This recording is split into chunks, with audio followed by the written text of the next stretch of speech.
se va a prisión, recuerdo que la defensa de Javier ya decía, este señor está en peligro acá y debería ser remitido en un lugar más seguro.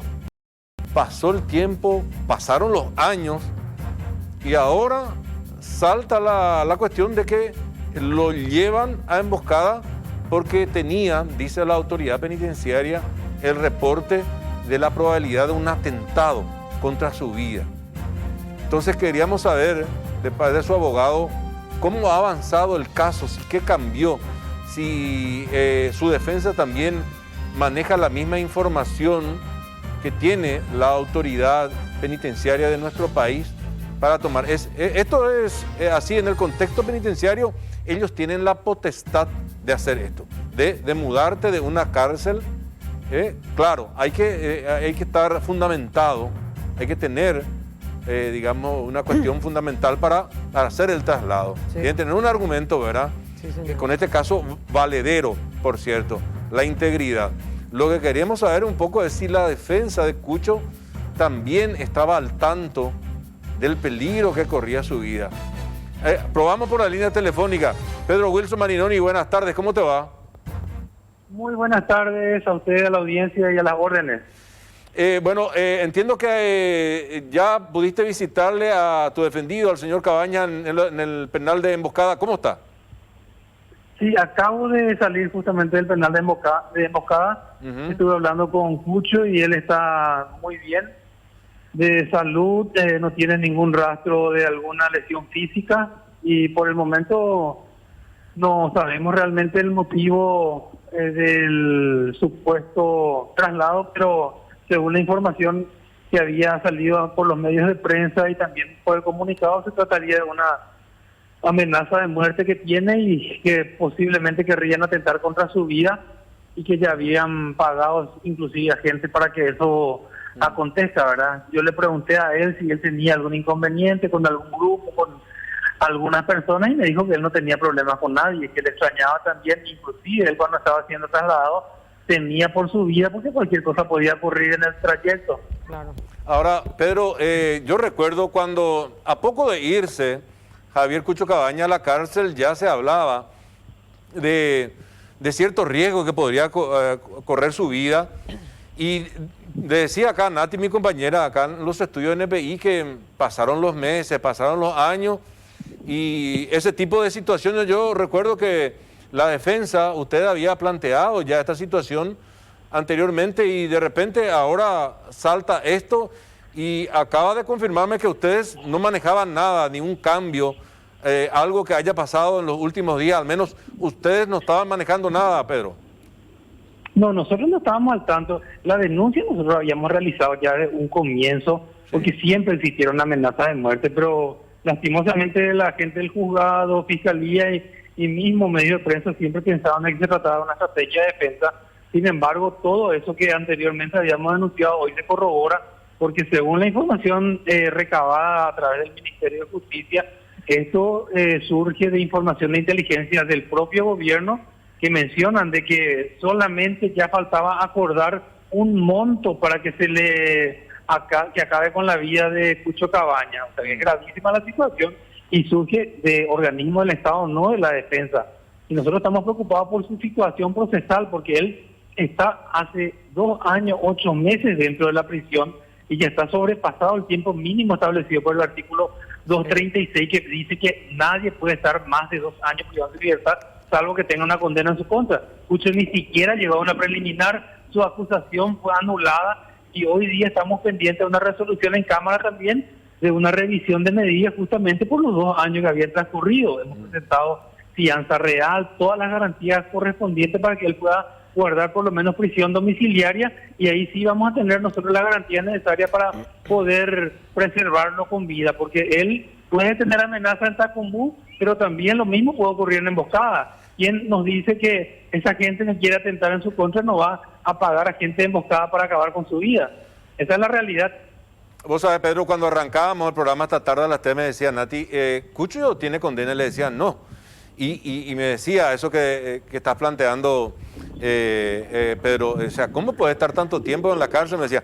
Ahora, eso que decías en la parte final, Pedro Wilson, ¿cuál es la garantía? ¿Vos vas a hablar ahora, vas a pedir hablar, no sé, con alguna autoridad sobre cuál es la diferencia de tenerlo acá en Asunción o tenerlo en la emboscada? ¿Cuál es la garantía de que en emboscada no atenten contra su vida? ¿Y cuál era, digamos, de alguna manera, por qué acá estaba desprotegido y allá va a estar más protegido? ¿Con quién vas a hablar? Mira, esa es una interrogante que tenés vos y yo tengo también. Yo el lunes voy a tratar de hablar con la ministra de Justicia, pero más que nada con los camaristas que están manejando la situación de Cucho. Hay una revisión apelada porque la doctora Pedroso no le dio la medida cautelar de prisión domiciliaria que pedimos nosotros por el compuramiento de esta pena mínima y exigimos que la justicia no sea tan selectiva. Ustedes se acuerdan que hace menos de un mes y medio la cuñada del diputado de Clesis salió beneficiado con una calificación inclusive peor que la de Cucho y está con prisión domiciliaria. ¿Por qué a otros le dan y a Cucho no le dan? Esa es la interrogante. Cucho tiene y goza de los mismos derechos que cualquier ciudadano paraguayo. Aquí fueron beneficiados muchísimas personas con la prisión domiciliaria con una calificación similar a la de Cucho. ¿Por qué a él no le dan? Eso estamos cuestionando siempre. Lastimosamente es muy selectiva la justicia y a él le quitan todo, le meten preso y ahora ya están por acabar con su vida. Ahora, cuando salta esta información de inteligencia, Pedro Wilson Marinoni, de que podrían atentar contra su vida, ¿a vos te llegaron a comentar quién o quiénes quieren acabar con la vida de Cucho y por qué? Según la información que manejamos, son grupos, pero nos dicen grupos de qué. Yo le pregunté a Cucho si él tenía problema con los Rotela, si tenía problema con el grupo de gente que maneja el penal, y él me dijo, yo con todo el mundo estoy bien, yo no tengo problema con nadie, me paseo por el penal, nunca tuve ningún inconveniente dentro del penal, pero sí siempre tuvimos información nosotros que a él le quieren y le iban a intentar formar un nuevo proceso penal, plantando evidencia, tratando de formar algo de tal forma que él no pueda salir, porque en este proceso que estamos, más temprano que tarde, él va a salir en libertad y va a recuperar todos sus bienes porque estamos seguros de esa situación y de todas las violaciones constitucionales y procesales que con la que la Fiscalía actuó. Cucho está aislado, está solo en una celda. ¿Cómo está él? ¿Pudiste ver eso? Mira, yo hoy me fui al penal de Emboscada y hablé con él en sala de abogados. Él me dijo, estoy bien acá, tengo entendido que está con 6 o 7 internos dentro de una celda. Pero no está aislado, ¿no? Él está ahí en el grupo de gente del penal. O sea que no hay garantía de que ahí o en Tacumbú o en Emboscada o en Concepción o Encarnación él pueda estar con vida mañana. Eso no tenemos esa garantía. Pedro, Natalia Sosa Jovellanos te habla. ¿Y qué se sabe de este atentado? ¿Qué informaciones hay? ¿Él recibió alguna amenaza de algún otro grupo dentro de esta prisión? ¿Qué datos tenés sobre esto? Hola Natalia, ¿cómo estás? La verdad no tenemos absolutamente ningún dato porque él no tiene inconveniente con gente del penal, nunca tuvo y no tiene inconveniente con nadie del penal. Esa información, inclusive yo le pregunté a él y me dijo, no, yo me llevo muy bien con todas las personas, no tengo problema, incluso siempre trabajamos junto con la gente ahí, yo les ayudo a los internos. Me dijo, pero no tengo ningún inconveniente. Pedro, ¿cuál es la situación procesal de tu defendido exactamente ahora? ¿En qué etapa está?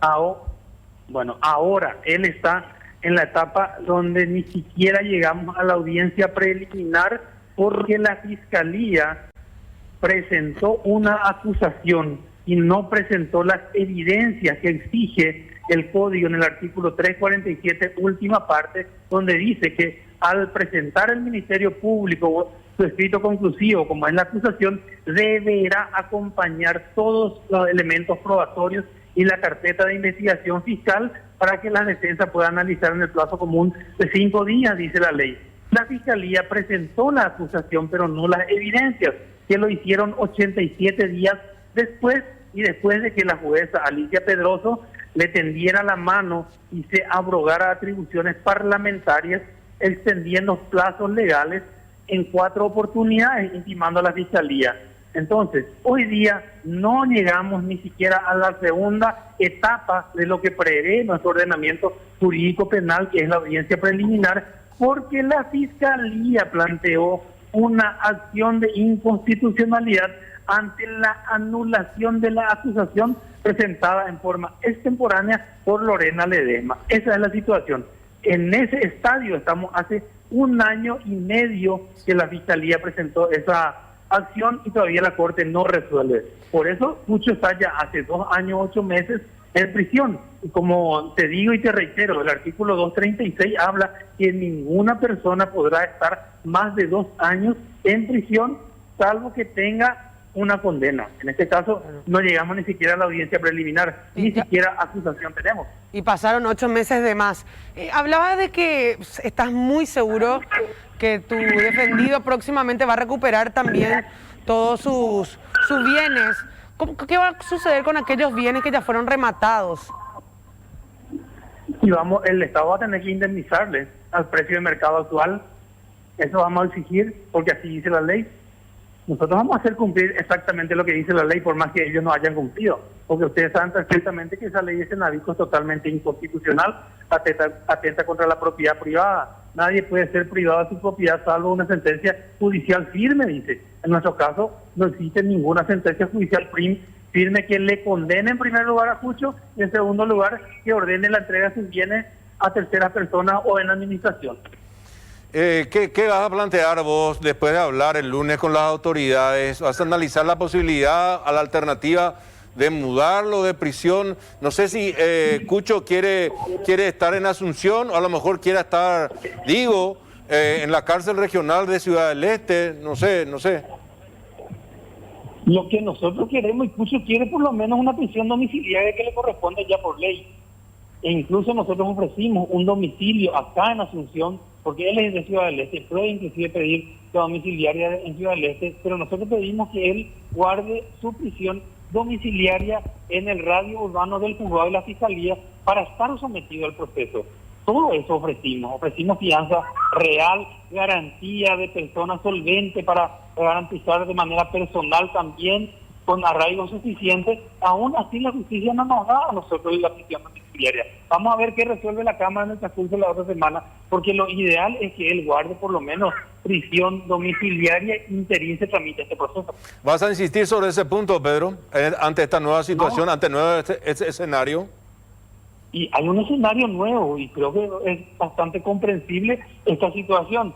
Nosotros queremos asumir la responsabilidad de la vida de Cucho, sacándole esa situación al Ministerio de Justicia y otorgamos todas las garantías necesarias para que él esté sometido al proceso. Y no sé por qué a nosotros nos niegan y a otras personas que están en igual o peor situación procesal le otorgan. Pedro Wilson Marinoni, gracias por atendernos. Buenas tardes. Buenas tardes, cuando gusten, a la orden. El abogado defensor de Javier Cucho Cabañas. Vos sabés que es verdad, y me parece tan lejano. En el 2018 fue la detención de Cucho, estuve por Ciudad del Este, todo ese proceso de extracción de todas sus bienes que había, eso que mencionaste, los autos lujosos y todas esas cosas. Tenía una propiedad a orillas del río Iguazú, que estuvimos en vivo de ahí. Ha pasado 2 años, 8 meses. Y cuando se refiere a que la justicia no actúa en igualdad de condiciones, se refiere al caso de Juana Carolina Vera, que es la cuñada del diputado Freddy de Clesis. ¿Qué fue lo que se encontró? Ellos tienen una propiedad en San Pedro y tenía un hangar. Y se pudo, la fiscalía había hecho un procedimiento y encontró que la conexión que tenía una banda narco en la zona sur del país tenía como base de operaciones el hangar. El hangar, o sea, un aeródromo. Exacto. Bueno, por eso se fue a la cárcel, la detuvieron, por supuesto, a Juana Carolina, estaba en la cárcel y la acusación era terrible porque estaba hablando.